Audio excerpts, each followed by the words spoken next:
is a program on tumblers too. If you remember from our last time we met, talked about tumblers, we learned that what a tumbler is. We learned that there are many sizes, many colors, many shapes, a lot of different etchings. In fact, you can find almost every Cambridge line in a tumbler, almost every etch, color, and so forth. So tonight we'll attempt to finalize our journey into discussions on tumblers. I have this kind of broken down into three eras, if you will: the early years, the mid years, and the late years, just as kind of a general guiding line. And of course, starting off on the early years, we're going to talk about some of the near-cut tumblers. And one of the lines, of course, at this time was Chelsea.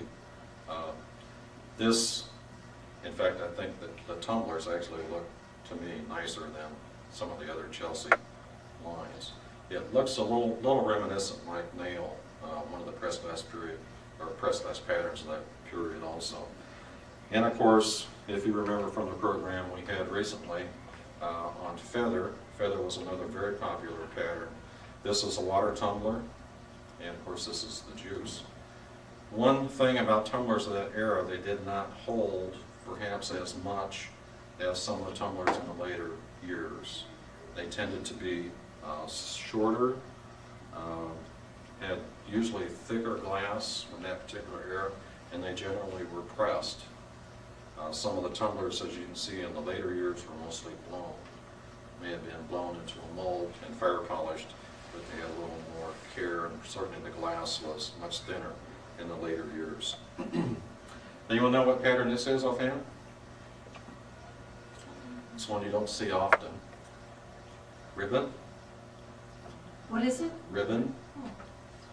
It looks similar to a block pattern, also from some other pressed glass companies of the era. And of course, these may be two of the most sought after Cambridge tumblers, with the peacock and the fish.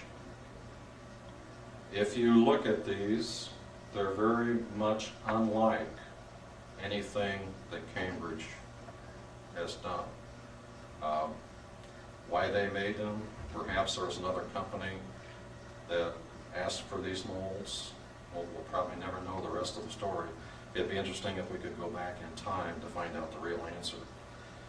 Now, Frank and I were talking earlier, what would you imagine one of these would be like with carnival treatment? Nice. Oh, yeah. So if you find one, I like the first one, and Frank would like the second one. So, yeah, these would be very stunning. Not that they aren't stunning in the crystal, but with the carnival treatment or color, they would be even more outstanding. Is there a possibility that they were ever done? So there's not known to be any examples. I've learned with Rose Point a long time ago not to say there's not any, because sometimes things show up that you don't reckon ever existed. Now, here's an example of the archfoot daisy, one with no treatment at all, and the other with staining. It has a ruby stain and also the green stain for the daisy on the plant. And of course they are quite stunning with the treatment. But just the plain crystal archfoot daisy, of course, came in a number of table items, and it was and still is a very desirable pattern to collect. And by the way, if anyone has questions, please feel free to interrupt. Next section was kind of after the near-cut era toward the tail end. And of course, we do get some of the opaque examples from this period. This is a colonial tumbler in helio. Undoubtedly, there are other opaques that are out there also.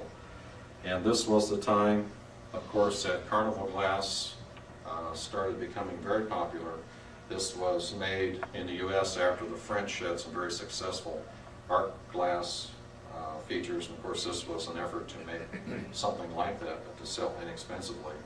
And the tumbler was simply made and sprayed with a metallic salt in the oven, and that's what gives it the luster. And of course, there are different colors. And how do you tell what color a carnival glass item is? Right, it's the color of the base glass. So both of these are green. And of course, Cambridge had other colors in Carnival that were available also, the marigold and amethyst, right. So those are mostly the early years. Now moving on to the mid-year section, we have some special examples, and you notice right away what I was saying earlier. Notice the glass items get thinner, they're more blown. However, there were some molded examples also. One of our members found this on a recent trip. This, of course, is the tumbler to a tumbler. This is kind of unusual in amber and also one of the early etches. Quite nice. We also have some unusual etches that are represented. This one is popularly known as what? The praying mantis etch. Come and look at it after the program, you'll see what I'm talking about. It's one of the early numbered etches. And of course, the hunt scene, and also another example you don't see often would be the golfer.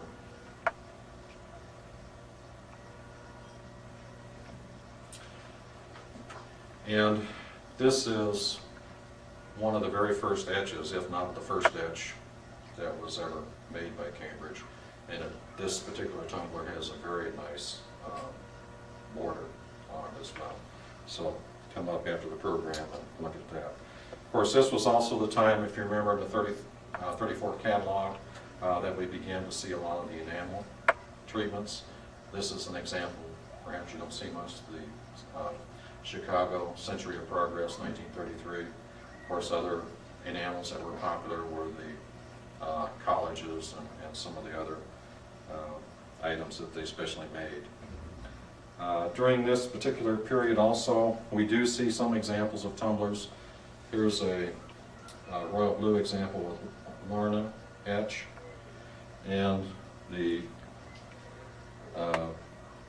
card tumblers that have the diamond, heart, spade, and club on the bottom, which are perhaps the most unique shaped footed items or tumblers that we have. Then moving right into gyro-optic, we have also some very typical colors of the period.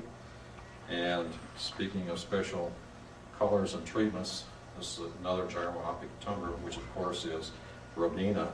And we have several examples of tumblers in Robina, a narrow optic mug, a Georgian tumbler, as well as two very special tumblers right there. And you can see how the color treatment was made. Generally the reds are on the top, blues in the center, and green toward the bottom. These guys, this guy, and this, and then we got these. You'll see that these are Robina here, and these are Sunset.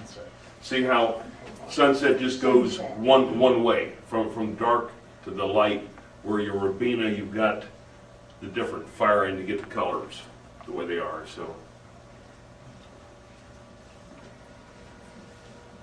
Was the Sunset made the same way with refiring? yes, it was refired, but just it was only stuck one way rather than trying to blend it, and it was later than Robina. Was Sunset only during the reopen years? There's some question. Yeah, we're right in that time period. I don't know the exact date, but yeah, but it was all, you know, the heavier.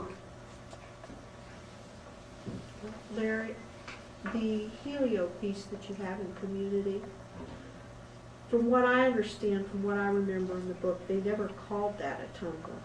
They called it a brush base. Yeah. So I assume it's for a toothbrush. Although I think probably everybody would consider it a tumbler because of the way it looks. Generally, in that period, there were, of course, wash sets. Generally, there was a large bowl, which was made in Community, with a large pitcher that went in the center. That's for the iced tea or lemonade?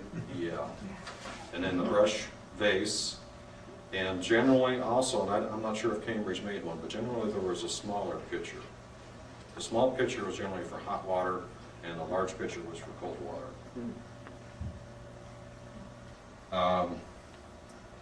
Some other unique tumblers. This has a, does this have a name? Is it just commonly known as the Archer? Right, with, as a tuxedo? Yes. And the ball bottom tumbler, and that is the 400 line. Right. There were some other unique shaped stems along that period also. Circle, Cambridge Square, Sweetheart that had the heart-shaped stem. There were also gold decorated tumblers like Wood Lily, and some of those examples from those particular periods as well. Now the only other topic that we really haven't talked about, and that was the Caprice line, and certainly there were probably as many tumblers in Caprice as there were most any other line that Cambridge made. Some of the tumblers and shapes were blown, some were combination blown and treated, and some were pressed examples that were, of course, fire polished. And this has a double sham bottom, which is very nice. These are very hard to find, as some of you know. So that completes our journey through tumblers. I want to thank everyone for participating, bringing in tumblers for our examples. And are there any questions? What about the footed one back there that is the? I did forget this one. It was so common, I just overlooked it. Yeah. You know.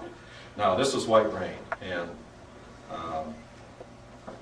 probably the hardest example to find on the table, perhaps. Very unique treatment. There were little flecks of Crown Tuscan that was in here, and then of course the glass was formed. And these must have been extremely hard to make when you think about it, because these solid opaque glasses, they had to somehow form that barrier or top lip so that none of those frets were in there. So when the glass expanded and contracted from heat and so forth, you didn't get fractions or thermal fissures from the difference. It's very surprising that there are as many of these as there are undamaged, and they're pretty scarce. But when you think about it again, the unique thing is, are there any pitchers? No.